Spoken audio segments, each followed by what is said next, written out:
Welcome back. So, yesterday we started our discussion on the foundation for selling success. In our first session, we detailed your actual job description. Number 1, help them decide. Number 2, make a connection. Number 3, qualify and sort. If you missed that session, we'll post a link to it below so that you can get caught up. Now, let's talk about the next foundation point in selling success. I call this the 3 C's in positioning: confidence, not convincing, and control. Let's cover them one at a time. The first C is confidence. Everything in sales is a game of confidence. Whoever is more confident about their position is the person who will influence the other. Confidence wins every time. Either you are more confident in how your product or service can solve their dire problem or satisfy their great need, or they are more confident that it can't. The one with the most confidence about their position will end up converting the other. Now, you don't even need to be confident in yourself.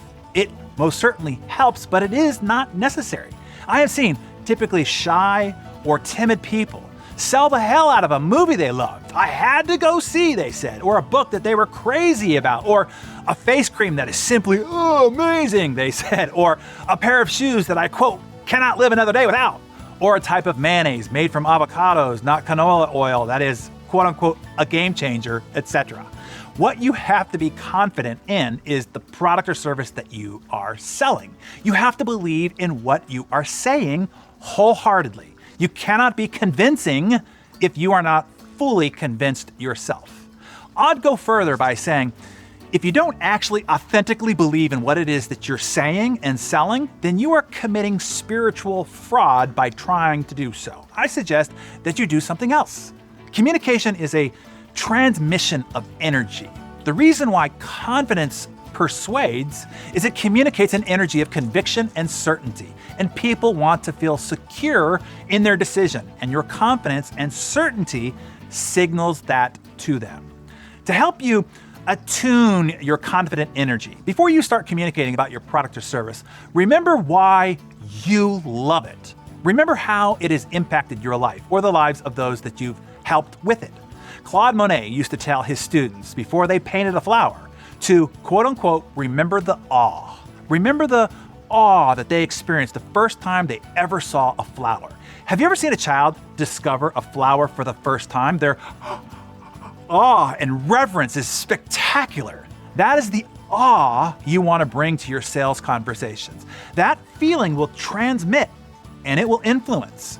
The second C is to not convince people. If you are spending your time on sales calls trying to convince people to buy, stop it right now. I refer you back to our discussion yesterday, where we talked about qualifying and sorting the prospects that you spend time and energy on. You shouldn't have to convince anyone of anything. They should already want what you are selling and know that they want it. They might not know that they need your particular product or service, but they definitely should know that they have an unsolved problem or unmet desire. And remember, your projection is not always their perception. If you sell weight loss products, let's say, you cannot just go up to somebody and say, hey, you're fat, take these products and lose that weight. Besides probably getting hit upside the head, they might not perceive themselves as fat, thus do not have an unsolved problem, and they do not have an unmet desire to change it. Your products are actually not for them, no matter what you think. The sales adage of find a need and fill it is wrong. It is find a perceived need, perceived in the mind of the customer, and fill that. Your job is to help people discover and then communicate their perceived needs. That brings us to the third C of positioning, and that is control. I know that you think selling is about you talking. The movies have really screwed up your idea of sales. Selling is not what you saw on Boiler Room, or Glengarry Glen Ross, or Tommy Boy, or The Wolf of Wall Street. Sales is consultation. It is diagnosing and then prescribing. It is much like a visit to the doctor. You go in and see a doctor and she asks, what brings you here today? And you tell her your symptoms, your perceived needs. She doesn't immediately suggest brain surgery. She proceeds to ask you a series of questions to further diagnose your unique situation. Now, if you interrupt her prematurely with irrelevant questions, she will politely stop you or give you a gentle verbal headbutt by saying something like, hang on, I'll get to that. She controls the flow of the visit and the conversation by using poignant questions that get to the heart of your pain and get you to describe your desired outcome.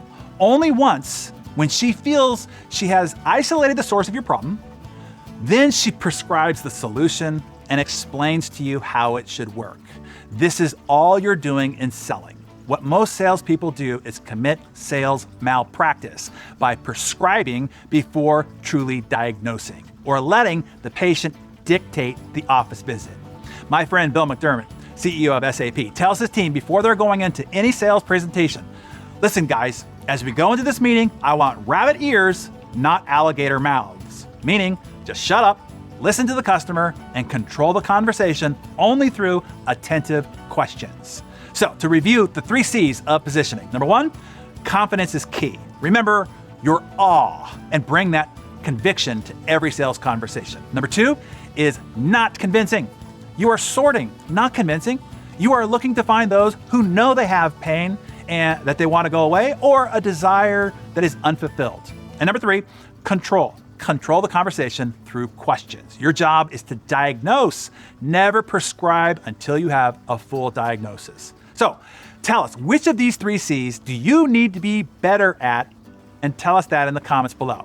Then I will see you back here tomorrow to discuss the final foundational point or final discussion. And this is the one where the real magic in selling lies. And I'll see you then.